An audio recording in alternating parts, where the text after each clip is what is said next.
Agriculture, je pense à tout ce qui est céréales, légumes. Après, quand on me dit nourriture française, je pense au fromage, au pain. Les escargots aussi, je crois que c'est une spécialité. L'alimentation, c'est une évidence, quoi. Si on fait de l'agriculture, c'est pour manger ce qu'on cultive. Et en France, dès qu'on commence à parler de nourriture, on met vite le pied dans la gastronomie. Donc pour moi, le raccourci, c'est agriculture-gastronomie.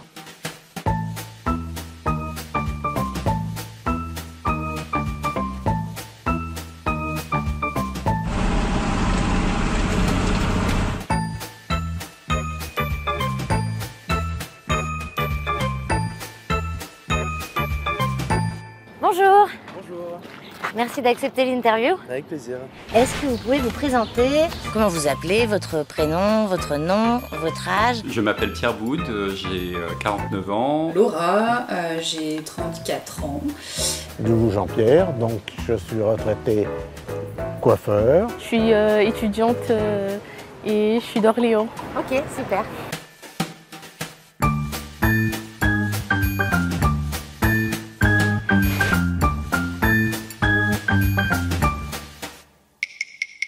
Il y a plein d'herbe à manger là. Tu te pousses? Ou alors tu sors. Allez, dehors.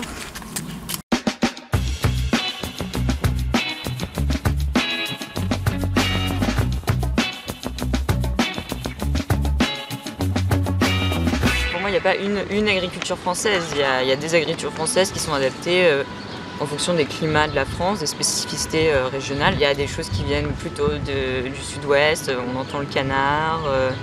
Il y a des vins qui viennent de certains endroits. C'est varié, c'est diversifié. Je sais que la France, c'est le premier pays agricole de l'Union européenne et le deuxième exportateur mondial. Ça rend la France, ça la développe et ça la rend connue. Je pense que l'agriculture française a une bonne réputation. Cette agriculture est plus artisanale que dans beaucoup de pays où la production passe avant tout. La Beauce est un échelon moyen comparé aux plaines, je pense aux grandes plaines de Russie. Et la Beauce, la Brie ne représente pas toute l'agriculture de la France. En France, je trouve que l'agriculture elle est plutôt saine. On n'est pas en surproduction comme on peut voir dans d'autres pays ou les États-Unis où ils ont vraiment des grandes exploitations qui sont démesurées. Je trouve qu'on ne parle pas assez de l'agriculture positive. Alors que eux, de leur côté, ils ont énormément de restrictions par rapport aux pesticides qu'ils utilisaient à l'époque à tout va, alors que maintenant ils sont très restreints. L'impression que j'ai en France, c'est qu'on a réussi à vraiment faire émerger une culture autour de l'alimentation. Et qu'on a réussi aussi à vraiment valoriser les produits et les différents terroirs. Ça façonne aussi des paysages qui sont très différents d'une région à l'autre. Des prairies pâturées en Normandie avec des bocages à côté. Je vois des vignes. D'un côté peut-être un petit peu plus récent, je vois aussi des micro-fermes en permaculture avec du coup des types d'infrastructures qui sortent un peu du paysage. Je pense à la gastronomie, l'art culinaire, une choucroute alsacienne, une poule au pot par exemple, ce genre de choses. Effectivement, il y a aussi de la malbouffe. Mais elle ne prédomine pas encore totalement à l'échelle de ce qui se fait ailleurs. En France, on a toute cette culture justement du savoir-faire agricole. On voit nos grandes régions de Champagne, par exemple, sont des régions qui sont reconnues dans le monde entier. J'ai quand même la sensation que sur ces 5 dernières années, il y a beaucoup de choses qui ont évolué positivement. Peut-être que les réseaux sociaux ont aidé d'une certaine manière en mettant le doigt et en montrant des choses un peu cracra qui nous étaient cachées jusqu'à maintenant. Je suis confiante parce que je vois que ça change. J'ai plus l'impression que la France importe qu'elle exporte en termes d'agriculture. Dans les grands supermarchés, la plupart des fruits et légumes ils viennent d'autres pays. L'Espagne, le Portugal, le Maroc. Après, je me dis peut-être les agriculteurs, certains n'ont pas assez de moyens financiers pour peut-être entretenir ou voir plus grand. Moi, ça m'a jamais fait du mal. Tout ce que je mange, c'est bien, ça me nourrit bien le corps, je suis en bonne santé. Il n'y a pas tout le monde qui mange du bio, donc il faut de l'argent. Donc après, tout le monde fait de son mieux pour manger bien et voilà.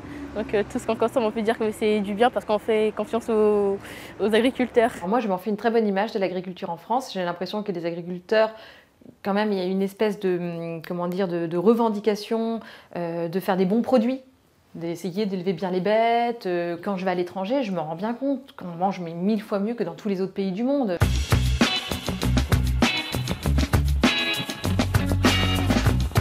Les gens parlent beaucoup sur ça, je crois, c'est parce que les produits qui sont cultivés ici en France, je crois qu'ils se posent la question de savoir où est-ce qu'ils vont ces produits-là. Il y a eu des moments où j'ai été obligée de préparer avec du beurre de karité parce qu'il n'y avait pas d'huile. Quand j'ai appelé au Mali, ils n'y croyaient pas qu'on soit en rupture de moutarde ou d'huile, par exemple, en France. Quand j'ai appris qu'il pouvait y avoir des soucis avec le blé par rapport à la guerre en Ukraine, j'ai trouvé ça juste hallucinant parce que pour moi, il y a du blé, il y a énormément de blé autour de nous et puis surtout là à Orléans. J'imagine qu'il y a des questions de label, de qualité, de ceci, de cela et que c'est un sujet au niveau des marchés financiers. Je vois certaines émissions ou certaines pubs télé, mon papa, il nourrit le monde. Je trouve ça aberrant. Les producteurs de fruits veulent beaucoup de production, emploient beaucoup d'engrais, de traitements. D'après ce que j'entends, les cancers, beaucoup de maladies arrivent par ces traitements. J'ai pas d'inquiétude particulière à m'intoxiquer. Je pense que c'est pas le sujet, je pense que c'est plus l'intoxication des sols, l'intoxication des agriculteurs et des agricultrices et des pertes de biodiversité. On le voit par exemple sur les pollinisateurs, les abeilles. Avec les nouveaux modes de communication, c'est difficile de noyer le poisson aujourd'hui. Les rapports du GIEC alarmistes par rapport au changement climatique, par rapport aux choix qui sont faits sur les modèles agricoles, ça éveille un petit peu les consciences et donc ça pose tout un tas de questions de choix de société, de choix de priorité. Et du fait de ces discours divergents, on ne sait plus qui croire. Actuellement, dans les journaux, on parle énormément d'intrants, de pesticides, de choses comme ça. Ça fait les gros titres. Ma vision de ça, c'est qu'ils ne sont pas du tout contre le passage en bio. Mais simplement, lorsque modifier des pratiques culturelles va mettre en danger, en question en tout cas, votre revenu de l'année entière, vous y regardez à 4 fois avant de le faire. On en parle beaucoup parce que les prix de l'alimentation augmentent, mais les salaires, eux, n'augmentent pas. Les parents, ils sont dans le rouge, donc ils ne peuvent pas forcément payer des bonnes choses. Alors si on continue comme ça, les riches, ils seront toujours à bonne santé et tout, et les plus pauvres, ils vont être malades, ils ne pourront pas être égalité. Il y a peut-être une prise de conscience de certains. Aux alentours des années 60, on commençait les produits industriels, on les a revendus un petit peu plus cher, et puis au final on revient sur du naturel, du bio aujourd'hui. Il y en a qui tirent profit de tout ça aussi, les industriels eux-mêmes. Ça devient pas dur finalement pour le consommateur de pouvoir s'y retrouver et il est un peu leurré, quoi. En France, il y a beaucoup de lois, il y a beaucoup de normes qui protègent les Français. Si c'est en vente, si c'est dans les supermarchés ou quoi, c'est que ça n'a pas été mis là n'importe comment. C'est peut-être pas forcément dangereux. Quand on parle de l'agriculture, dans 80% des cas, c'est pour en parler de façon négative. Il y a énormément de choses, je reste sur la région, où vous avez plein de petits producteurs qui vont vendre à des grossistes, qui alimentent les restaurateurs. Enfin voilà, c'est quand même un cercle hyper vertueux. Et ça, on n'en parle pas. De parler de choses de façon toujours négative et à un moment donné où on se dit « je peux plus rien y faire ».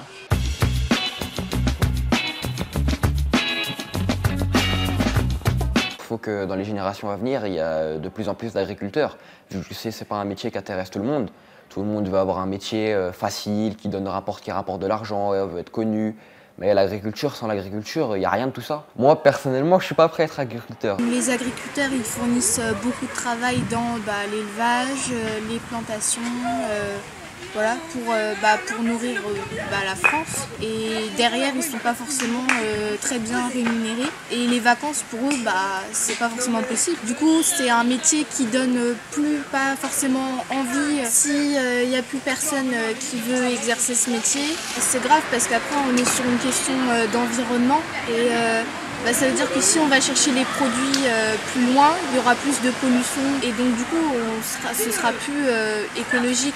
Je pense que c'est un risque qu'il n'y ait pas assez d'agriculteurs pour nous nourrir demain. Parce que les agriculteurs, s'ils n'en peuvent plus, ils arrêteront, ils ne transmettront pas leurs enfants leurs fermes et leur culture, et il n'y en aura plus. Et qu'est-ce qu'on mangera? Les jeunes, on ne les accompagne pas assez, parce qu'à force de ne pas manger sain, on a des problèmes de santé, notamment liés à l'obésité.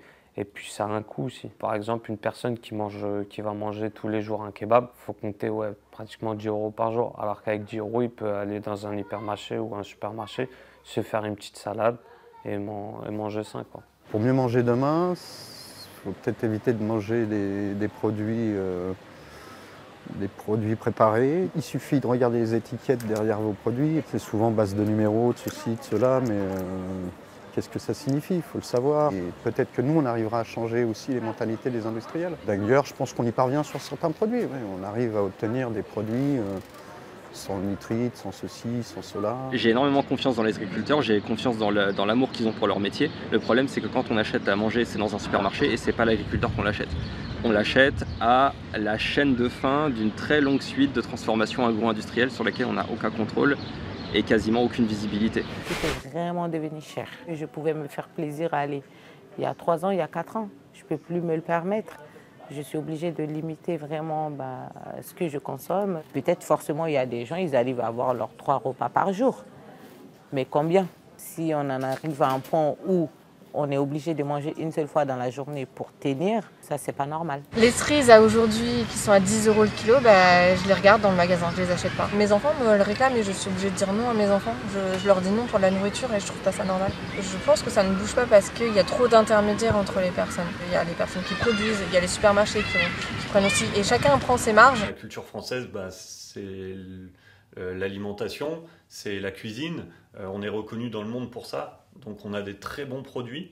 La problématique aujourd'hui, c'est que on a l'impression que ces très bons produits sont réservés à ceux qui peuvent se le permettre. Aujourd'hui, quand on gagne un SMIC, on n'est pas en capacité à pouvoir aller consommer correctement. Dans un pays où finalement on a fait de la cuisine, on a fait de l'alimentation, on a fait de l'agriculture, des lettres de noblesse. Et en fait, c'est un peu dommage qu'au local, tout le monde ne puisse pas en profiter de la même manière. Je pense pour que des personnes travaillent dans le gouvernement, dans l'État, tout ça, il faut qu'ils aient un minimum de connaissances par rapport à nos vies en fait. Ils sont dans une vie où ils peuvent se soucier de rien, quelqu'un va aller faire des courses pour eux ou ils vont faire des courses demain, ils vont pas regarder les tarifs. Moi, ils sont déconnectés complètement. De savoir vraiment ce que c'est de travailler tous les jours, de faire un plein d'essence, un plein de courses, etc. Et de se dire, c'est cher en fait. Les lobbyistes, ils sont là, donc ils ont une pluie d'argent, en plus certains scientifiques qui sont derrière eux et qui imaginent. Et quand vous regardez qui les paye, qui les machins, je ne veux pas être parano, je ne veux pas dire ouais Big Pharma. Ça ne concerne pas que les élus, ça concerne les citoyens. Faire des pétitions, dire voilà, on veut autre chose. J'ai l'impression qu'on ne questionne quand même pas assez l'impact d'un système capitaliste sur nos modes de vie. C'est-à-dire que tout fonctionne avec des questions de profit et d'intérêt. Et manger, c'est la santé. Et donc en fait, il y aurait une certaine logique à que ce soit en dehors d'une économie de marché. Ça bouge pas parce qu'il n'y a pas de volonté politique. Mais alors du coup, est-ce que c'est parce qu'on n'est pas dans le bon système de gouvernance? Ou est-ce qu'il faut que les gens qui soient élus, ils pensent plus à l'intérêt général? Je ne suis pas certain que ce soit absolument nécessaire de se débarrasser du capitalisme pour arriver à s'adapter. Je pense qu'il faut se lancer dans l'adaptation au changement climatique et se demander qu'est-ce qui peut mobiliser les acteurs d'une façon différente. Je pense qu'il y avait des objectifs qui étaient des objectifs encore une fois d'indépendance alimentaire, de prospérité économique aussi. Maintenant on se rend compte de l'écologie, de comment ça se passe, de tout ce qu'on risque de perdre. Maintenant qu'on sait ça, on devrait peut-être arrêter de se culpabiliser et de se tirer trop dessus là-dessus et de se dire ok qui est prêt à justement prendre ses responsabilités et y aller quoi. J'ai de l'optimisme, ouais.